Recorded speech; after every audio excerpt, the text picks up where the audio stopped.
تسليما اللهم صل على سيدنا مولانا محمد وعلى آل سيدنا مولانا محمد اللهم صل على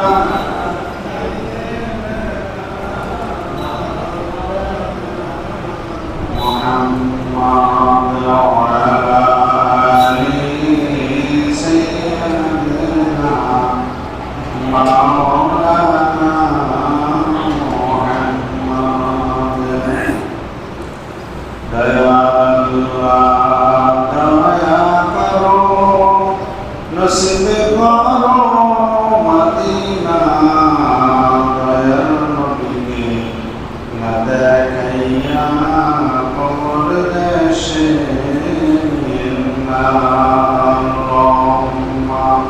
صلی علی سیدنا مولانا محمد وعلى آل سيدنا مولانا محمد وتعالى بكماله كشف الدجى بجماله حسنت الجميل وخصاله صلوا عليه وآله يا أنصت مسافر هين وقل آخر ٹھکانا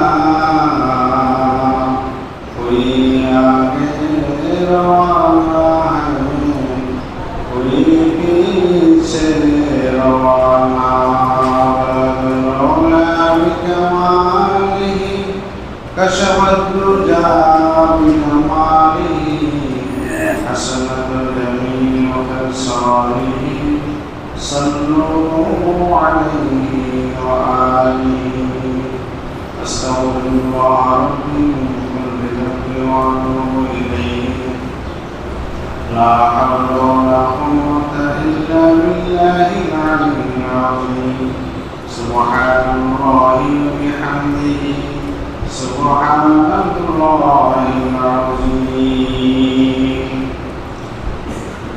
الحمد لله আলহামদুলিল্লাহ প্রভুকে শুকরিয়া যে মহান রব্বুল আলামিন আমাদেরকে রমজানের শেষ জুমায় আল্লাহ তাআলার ঘরে মসজিদে আসার মতো তৌফিক দিলেন। সেই মহান প্রভুর দরবারে শুকরিয়া জানাই বলি আলহামদুলিল্লাহ। এই জুমার পরে রমজানের আগে আর কোনো জুমা হবে না।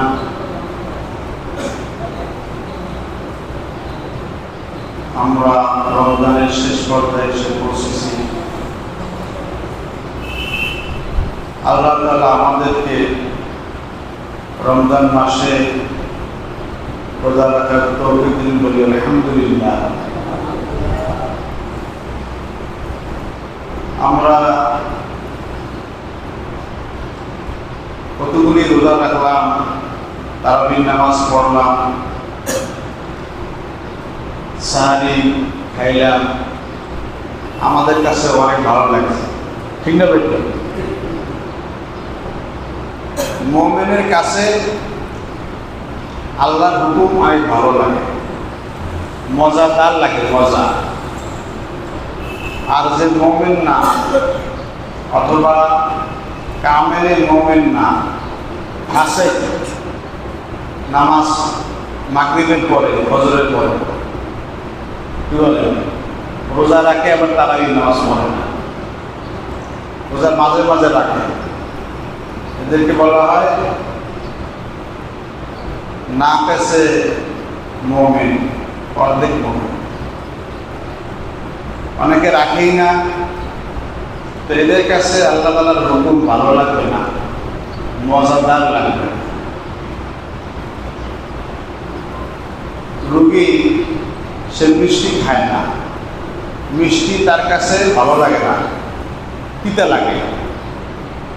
আসলে কি মিষ্টির দোষ না তার নিজের সমস্যা? রোগ হওয়ার কারণে মিষ্টি ভালো লাগে না। মূলত মিষ্টি ঠিকই আছে, মিষ্টির মধ্যে কোনো ভেজাল নাই, ভেজাল হয়েছে তার জিভের ভিতরে। ঠিক না বেঠিক? অনুরূপভাবে আল্লাহ পাকের হুকুম ভালো লাগে ওই বান্দা বান্দির কাছে যে পরিপূর্ণ মুমিন, কামেল মুমিন, যে আল্লাহর প্রিয় বান্দা, খাস বান্দা। তো আমরা দীর্ঘ 25 দিন রাখলাম, আমাদের কাছে খুব ভালো লাগতে বলি আলহামদুলিল্লাহ। আমাদের শারীরিক অবস্থা খুব ভালো। ডাক্তাররা গবেষণা করে বের করেছেন যে 1 মাস উপোস থাকলে শরীর ভালো থাকে, বলি আলহামদুলিল্লাহ। 1 মাস না খেয়ে থাকলে শরীর কি থাকে বলেন? সুস্থ থাকে। এটা ডাক্তারদের হিসাব, তাদের গবেষণা। তো যারা রোজা রাখতেছি আমাদের শরীর তো খারাপ হয় না, অনেক ভালো আছে। 20 রাকাত তারাবির নামাজ পড়ি, আল্লাহ অনেক ভালো রেখেছে। তো আল্লাহ তাআলার হুকুম পালনের মধ্যেই বান্দার সফলতা কামিয়াবি। ওই বান্দা দুনিয়াতেও সে মজা পায়, স্বাদ পায়, আখিরাতেও সে নাজাত পেয়ে যাবে।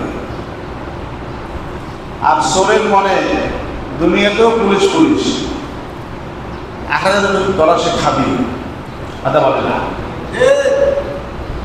ধরা তো রয়েছে, আসল ধরা কবরে, আসলে মিজানে পুলিশেরাতে ধরা।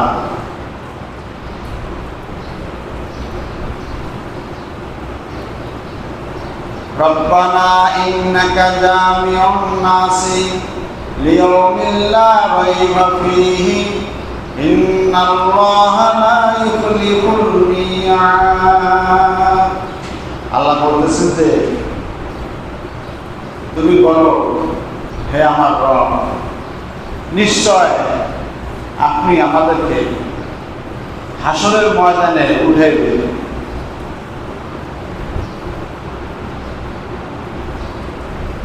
লিয়াউমিন, এমন এক দিন সকল মানুষকে আল্লাহ পাক জমা করবেন, যে দিনটির ব্যাপারে কোনো সন্দেহ নাই। কি নাই বলেন? কথা বলে না, কোনো সন্দেহ নাই। কিয়ামত হবে, কোনো কি নাই বলেন? সন্দেহ নাই। কিয়ামত হবে, এতে কোনো সন্দেহ নাই। আল্লাহ বলেন যে লিয়াউমিন লা রাইবা ফীহি, এমন একদিন সকল মানুষকে আমি একসাথে করব, জমা করব, একাত্র করব, যে দিনটির ব্যাপারে কোনো সন্দেহ নেই। ইন্নাল্লাহা লা ইউখলিফুল মিয়াদ, আল্লাহ তাআলা ওয়াদা খেলাপ করেন না। মানুষে ওয়াদা করে, ওয়াদা খেলাপ করে, কথা বলে না। পাওনা টাকা চাইতে গেলে বলে আগামী শুক্রবার দিব, শুক্রবার যে কয়টা যায় টাকা সে আর দেয় না, কথা বলে না, ওয়াদা খেলাপ করে। কিন্তু আল্লাহ তাআলা কখনোই ওয়াদা খেলাপ করেন না। ইন্নাল্লাহা লা ইউখলিফুল মিয়াদ, আল্লাহ তাআলা কখনোই ওয়াদা খেলাপ করবেন না। তো আমাদের সকলকেই হাসরের ময়দানে উঠতে হবে, এর ভিতরে কোনো সন্দেহ নেই। আলিফ লাম মিম যালিকাল কিতাবু লা রাইবা ফীহি হুদাল লিল মুত্তাকিন। আল্লাহ তাআলা 30 পারা কোরআনে কারীমের শুরুতে ঘোষণা করতেছেন, আমি এমন এক কোরআন তোমাদের জন্য নাযিল করলাম, যে কোরআনে কারীমের মধ্যে কোনো সন্দেহ নাই, কোনো রকম কোনো সন্দেহ নাই। আমি যত কথা, যত হুকুম, যত ওয়াদা আমি কোরআনে কারীমের মধ্যে করেছি, সবগুলি 100% সত্য, এতে কোনো সন্দেহ নাই। কি নাই বলেন? এক নাস্তিক বলে যে হুজুর আমরা তো মারা যাব, এরপরে মাটি হয়ে যাব, ওই পর্যন্তই শেষ, এরপরে আর কিছু হবে না। তাই বললাম ঠিক আছে, যদি এরপরে কিছু না হয় তাহলে তো আমিও বাঁচলাম, আপনিও বাচ্চা গেলেন। এত আমল করার দরকার নাই, এত কষ্ট করার দরকার নাই, রোজা রাখার দরকার নাই, গরমের ভিতরে 20 টাকার তারাবি নামাজ পড়ার দরকার নেই। আপনিও বাঁচলেন, আমিও বাচ্চা গেলাম। যদি হইয়া হয় তাহলে কি হবে? যদি সঠিক হইয়াই যায় তাহলে উপায় হবে কি? তাহলে কি হবে বলে? আর হবে যে, এতে কোনো সন্দেহ নাই। কারণ আল্লাহ পাক নিজে বলেছেন, নবীজি নিজে বলেছেন, ইন্তেকালের পরে আবার যে আমাদেরকে উঠতে হবে, আল্লাহ সিবাদাল মাউত, এতে কোনো সন্দেহ নেই। এই জন্যই আমরা আমলগুলি করি, নাহলে আমরাও আমল করতাম না, বিড়ি খাইতাম, রমজান মাসে রোজা রাখতাম না, ভাত খাইতাম, কি বলেন? কিন্তু হবে এতে কোনো সন্দেহ নাই। আমার ইন্তেকালের পরে কবরে আমার শাস্তি হবে, মুনকার নাকিরের প্রশ্নের উত্তর আমাকে দিতে হবে। কিরামান কাতিবিনা ইয়ালামুনা মা তাফআলুন। কিরামান কাতিবিনরা দুই কাঁধে বসে বসে আমার আমল লিখতেছে। আমি যত আমল করতেছি, ভালো করি চাই খারাপ করি, আমার সকল আমল কিরামান কাতিবিন লিখতেছে, ভিডিও করে রাখতেছে।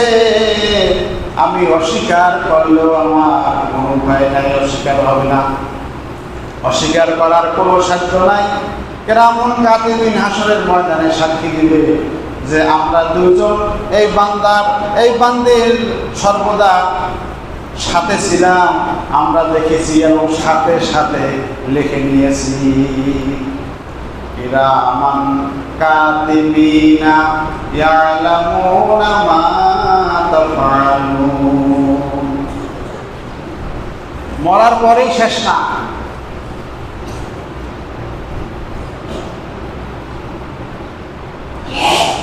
তো রমজানের শেষ দশকে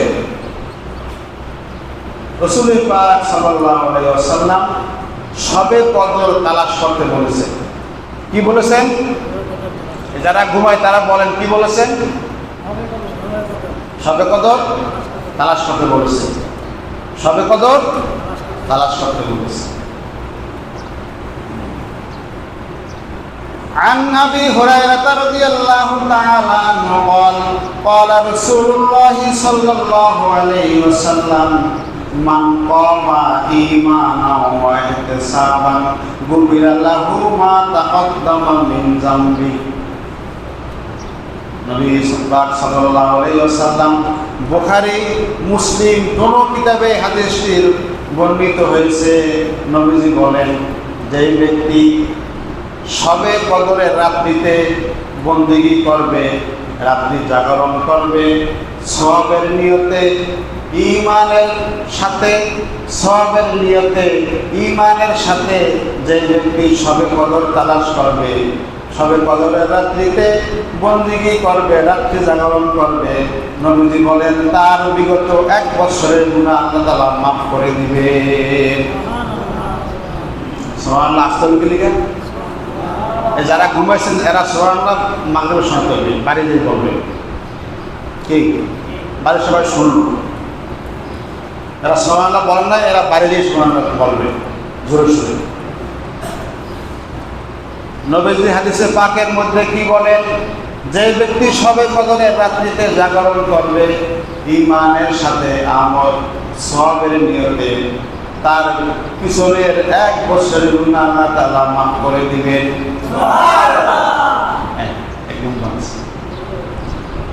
সোজা কথা না, একটা গুনার জন্য জাহান্নামে যাওয়া লাগতে পারে, একটা নেকির অভাবে মানুষ জাহান্নামে চলে যাবে। কি বলেন?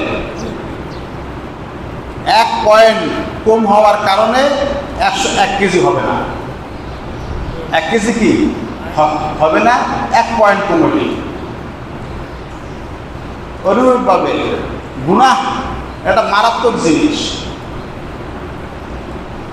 তো গুনাহ আল্লাহ তাআলা মাফ করবেন, সবে কদর তালাশ করবেন।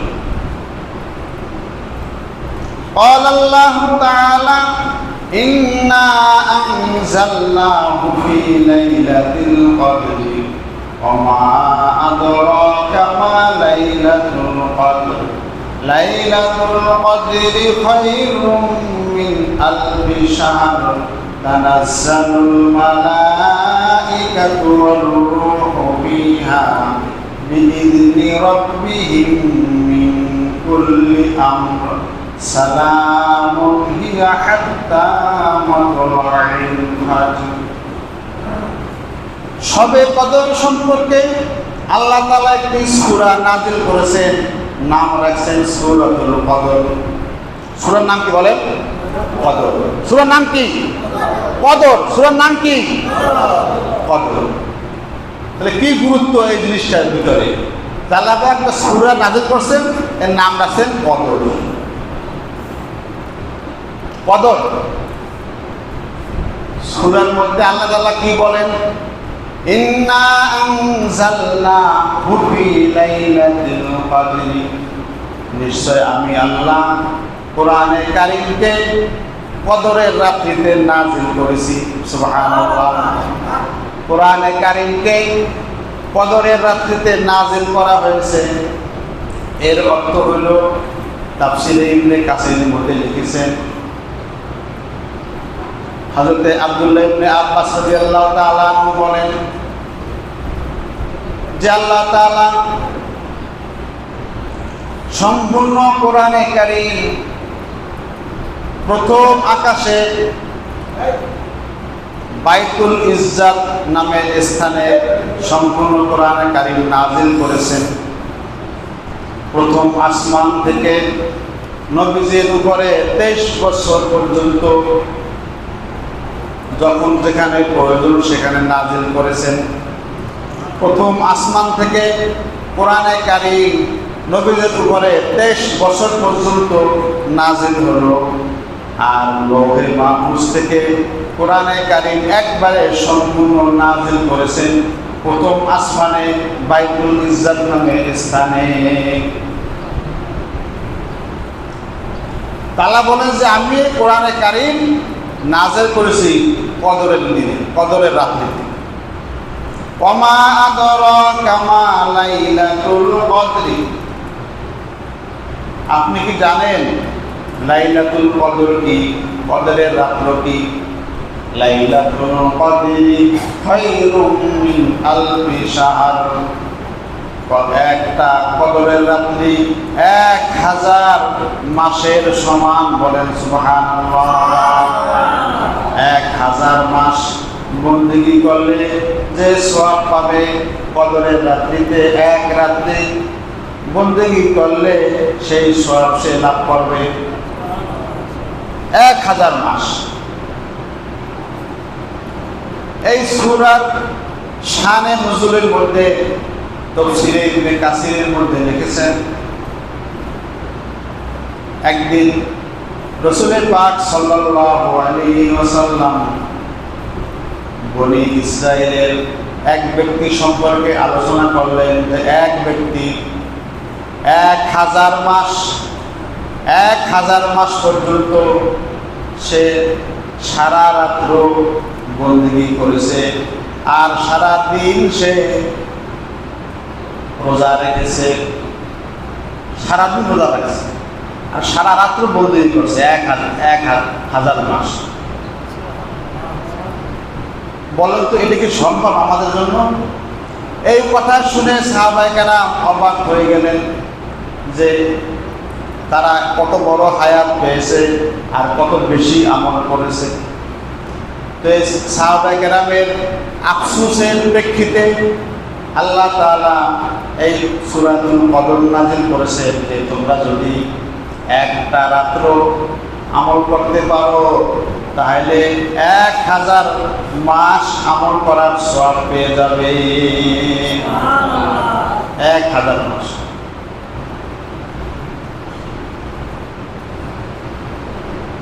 এই সূরার আরো 3টি শানে নজুল আছে।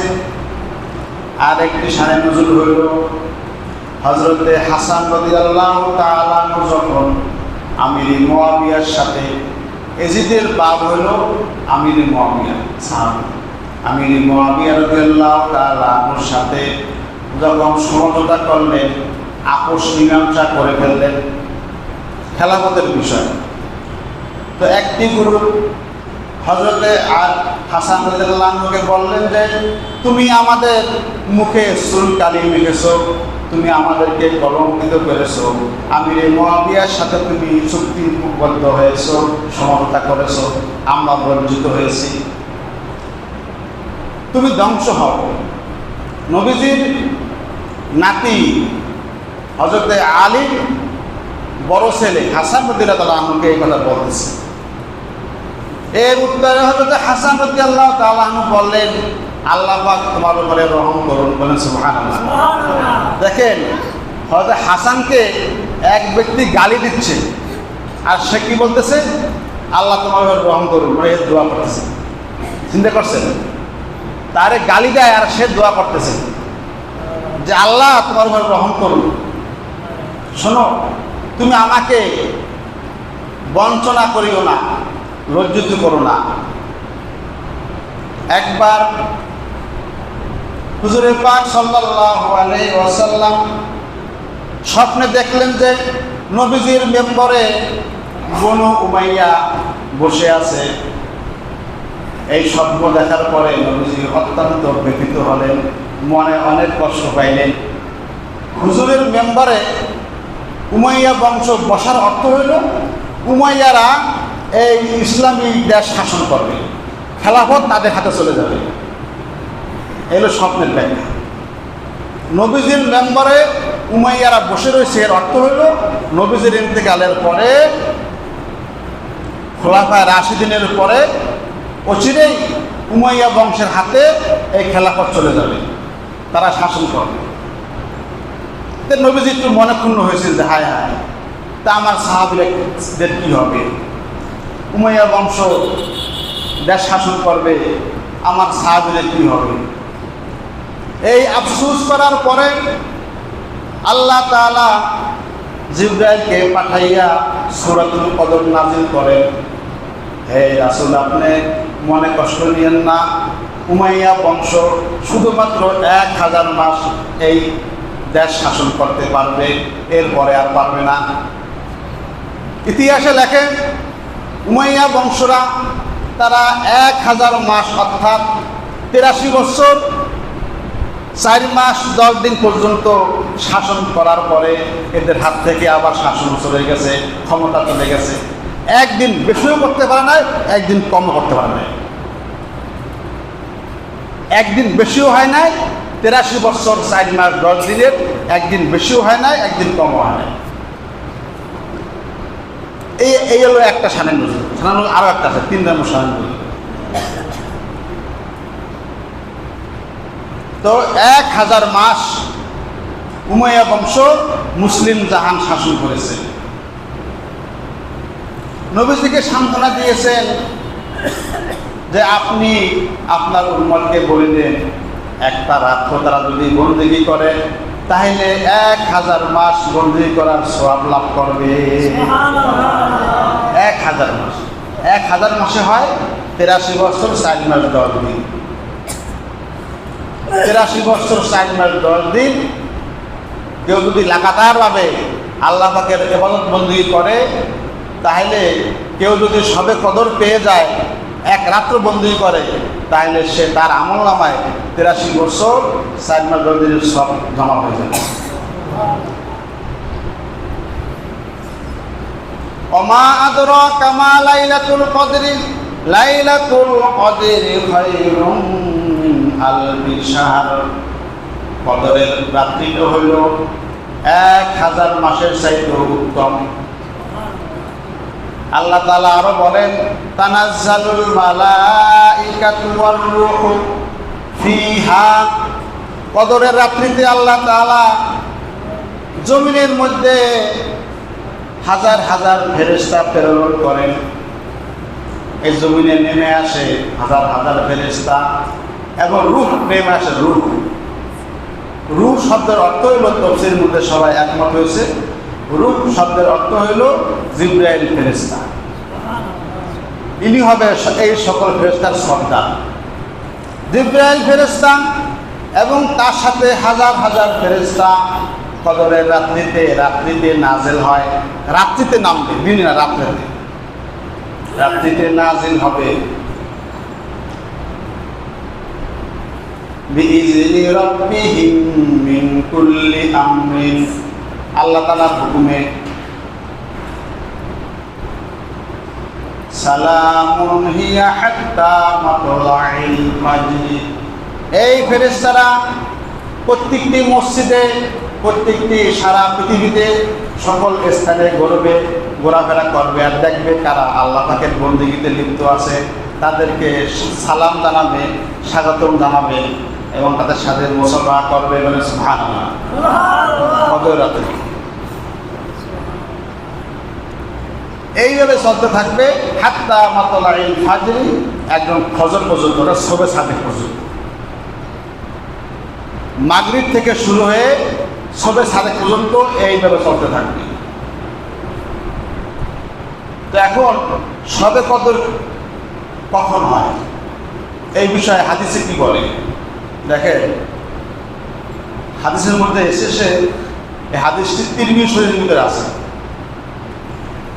নবীজি বলেন, আমি শবে কদর তালাশ করার জন্য রমজানের প্রথম 10 দিন ইতিকাফে থাকলাম, আর আমার সাথে কিছু সাহাবায়ে কেরামও থাকলো। ইতিকাফে থাকার মূল উদ্দেশ্য হলো শবে কদর তালাশ করা, শবে কদরকে পাওয়া। কি বলেন? নদীতে না গেলে মাছ ধরতে পারবেন? কথা বলে না। নদীতে না গেলে কি মাছ বাড়িতে এসে লাফ দিয়ে উঠবে? না। শবে কদরের মূল থাকার উদ্দেশ্য হলো, ইতিকাফে থাকার উদ্দেশ্য হলো শবে কদর তালাশ করা, শবে কদর পাই যাওয়া। তো নবীজি বলেন, আমি রমজানের প্রথম 10 দিন ইতিকাফে থাকলাম শবে কদর তালাশ করার জন্য। 10 দিন শেষ হওয়ার পরে জিবরাইল ফেরেশতা আমাকে এসে বললেন, ইয়া রাসূলুল্লাহ, শবে কদর সামনে। শবে কদর কি? তো আমি আবার সিদ্ধান্ত নিলাম, আমি আবার মাঝের 10 দিন ইতিকাফে থাকবো শবে কদর পাওয়ার জন্য। নবীজি বলেন, আমি আবার মাঝের 10 দিন ইতিকাফ করলাম শবে কদর তালাশের জন্য। তো মাঝখানের 10 দিন শেষ হওয়ার পরে জিবরাইল এসে বললেন, ইয়া রাসূলুল্লাহ, ইয়া হাবিবাল্লাহ, শবে কদর সামনে। শবে কদর কি? এই ওহী আসার পরে আমি সাহাবাদের মাঝে এলান করলাম, হে আমার সাহাবারা শোনো, যারা 20 দিন পর্যন্ত তোমরা আমার সাথে ইতিকাফ করেছো, তারা আর বাকি 10 দিনও আমার সাথে ইতিকাফ করো। আমরা শবে কদর তালাশ করবো, শবে কদর পেয়ে যাব। তো নবীজি আরো বলেন, আমি শবে কদর পেয়ে গেছিলাম, আমি শবে কদর পাইছিলাম, কিন্তু আল্লাহ তাআলা আমাকে ভুলিয়ে দিয়েছে যে এটা কবে হবে। শবে কদর কবে হবে আমি এটা ভুলে গেছি, আমি পাইছি কিন্তু ভুলে গেছি কবে হবে। নবীজি আরো বলেন, আমি শবে কদর পাওয়ার পরে আমি আমার মসজিদ থেকে বের হলাম, সাহাবাদের মাঝে বলবো যে আজকে শবে কদর, এই কথা বলার জন্য আমি বের হলাম।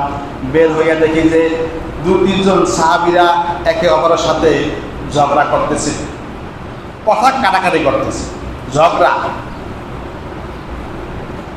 ঝগড়া ফ্যাসাদ ভালো না, কথা বলে না। ঝগড়া ফ্যাসাদ হইল সমস্ত উন্নয়নের ক্ষতির চাবিকাঠি হলো ঝগড়া ফ্যাসাদ। উন্নয়ন বাধাগ্রস্ত হবে ঝগড়া ফ্যাসাদ করবে। তো নবীজি বলেন, আমি শবে কদর কোন দিন এটা জানার পরে আমি বের হইলাম সকলকে বলার জন্য। বের হয়ে দেখি কয়েকজন সাহাবী নিজেরা ঝগড়া করতেছে। এই দৃশ্য দেখে আমি শবে কদর ভুলে গেছি কবে হবে। আমি ভুলে গেলাম, এই যে ভুলছি ভুলে থাকলাম, আর কখন হবে এই কথা আমার দিলে আর কখনোই আসে নাই। শবে কদর অদৃশ্য হয়ে গেল, কখন হবে এটা আর কেউ বলতে পারবে না। তবে আবু দাউদ শরীফের মধ্যে নবীজি বলেছেন, তোমরা শবে কদর তালাশ করো রমজানের শেষ 10 দিনে, বেজর রাত্রিতে। বেজর রাত্রি কি? 21 রাত্রি, 23 রাত্রি, 25 রাত্রি, 27 রাত্রি, 29 রাত্রি, এগুলো হলো বেজর রাত্রি। তোমরা এই বেজর রাত্রিগুলো শবে কদর তালাশ করো, যে কোনো এক রাত্রিতে শবে কদর হয়ে যাবে। আর সুফিয়া কেরাম লিখেছে, সুফিয়ানে কেরাম তারা বলছে যে কেউ কেউ বলছে আমরা এই বেজর রাত্রিতে শবে কদর পাইছি, কেউ বলছে আমরা 23 রাত্রিতে পেয়েছি, কেউ বলছে 27 রাত্রিতে পেয়েছি শবে কদর। এখন আর নবীজি বলছেন যে বেশি সম্ভব শবে কদর হবে 27 রাত্রিতে, হইতে পারে, এটা বেশিরভাগ হইতে পারে। ওই দিনই যে হবে এটা শিওর না, কোনো রাত্রিতেই শিওর না। তবে হাদিসে পাকের মধ্যে শবে কদরে কিছু আলামত এসেছে। শবে কদর আসলে কীভাবে বুঝবে যে আমি শবে কদর পাইলাম, এটা বুঝবে কীভাবে? বোঝার উপায় কি? যে শবে কদর পাইলাম, এই হাদিসের মধ্যে আলামত আছে। আলামত কি? নবীজি বলেন শবে কদর যে রাত্রিতে হবে, ওই রাত্রিটার ভিতরে কোনো গরম হবে না, বেশি ঠান্ডাও হবে না, বেশি গরম হবে না, এমন এক রাত্রি হবে। অর্থাৎ যাকে শুদ্ধ ভাষায় বলা হয় নাতিশীতোষ্ণ, গরমও না ঠান্ডাও না, ঠান্ডাও হবে না গরম হবে না, এমন এক রাত্রি হবে শবে কদরের আলামত। 2 নম্বর আলামত হলো ওই রাত্রিটা চাঁদের আলো বেশি হবে, তারকাগুলি ঝলমল করতে থাকবে। চাঁদের আলো বেশি হবে, তারকাগুলি ঝলমল করতে থাকবে, মৃদু মৃদু হাওয়া বাতাস বইতে থাকবে, বেশি গরমও হবে না, বেশি ঠান্ডাও হবে না। আরও হাদিসে আছে যে হালকা হালকা নিশির মতো বৃষ্টিও হইতে পারে, এটাও শবে কদরের আলামত। এই যে ঘুমাইতেছে, এর আলামত জীবনে বসবে, শবে কদর জীবনে পাইতে পারবে যারা ঘুমায়। জরুরি জরুরি কথা হইতেছে শবে কদরের জন্য। দূর কি শবে কদর, আমরা তো নামাজই করি না, রোজাই রাখি না, আবার শবে কদর দেখি করবো কি? এটা ভিন্ন কথা। তাহলে এগুলো হইল শবে কদরের আলামত। নবী বলেন আমি শবে কদর পেয়েছি, ওই রাত্রিতে হালকা হালকা বৃষ্টি হয়েছে। মসজিদে নববী, মদিনার মসজিদ তখন খাজুর পাতার ছাউনি দিয়া, খাজুর পাতার বেড়া, খাজুর পাতার ছাউনি, এই খাজুর পাতার ছাউনি বের করে হালকা হালকা বৃষ্টি মসজিদের ভিতরে পড়েছে, আর মসজিদটা হালকা হালকা কাদাযুক্ত হয়ে গেছে। আমি সেজদা করেছি, আমার কপালে কাদা লেগে গেছে। শবে কদর নবীজি পাইছি, বলছে আমি পাইছি। তো শবে কদর যে পেয়ে যাবে এক রাত্রি 1000 মাসের চাইতেও বেশি উত্তম।